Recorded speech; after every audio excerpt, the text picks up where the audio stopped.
Guys এইয়া মই পুৱাই উঠি গ'লোঁ। উঠি কিনে মই আজি অলপমান আম্মাৰ লগত খেলিলোঁ, আম্মাক মাৰিলোঁ, আম্মা কান্দিলেও। এতিয়া মই ভাবি আছোঁ তলত নামি কিনে কিবা খেলোঁ নেকি, টোপনিও লাগি আছে। বাট চাই লওঁ কি কৰোঁ। আম্মাৰ লগত কথা পাতোঁ অলপ। ৰায়ান, অ' ৰায়ান, কি খাবা তুমি? কি খাবা? কি খাবা তুমি? কোৱা, কি খাবা কোৱা? ফাৰ্ষ্ট টাইম কেমেৰাত আহিছোঁতো, অলপ কেমেৰাটোৰ দিকে এনেও মই ফ'কাছ বেছি কৰোঁ। আচ্ছা, তুমি কিবা খাবা? কি খাবা? চবকে গুড মৰ্ণিং কৈ দিয়া। গুড মৰ্ণিং গাইজ, মই ৰায়ান।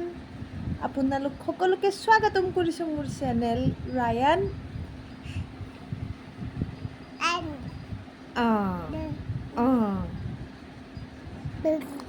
আচ্ছা, ভাবি আছোঁ মই কি কৰোঁ কি নকৰোঁ, চাওঁ কি কৰোঁ। অ'কে গাইজ, মই অলপ দেৰি পিছত আকৌ আহিম। বাই।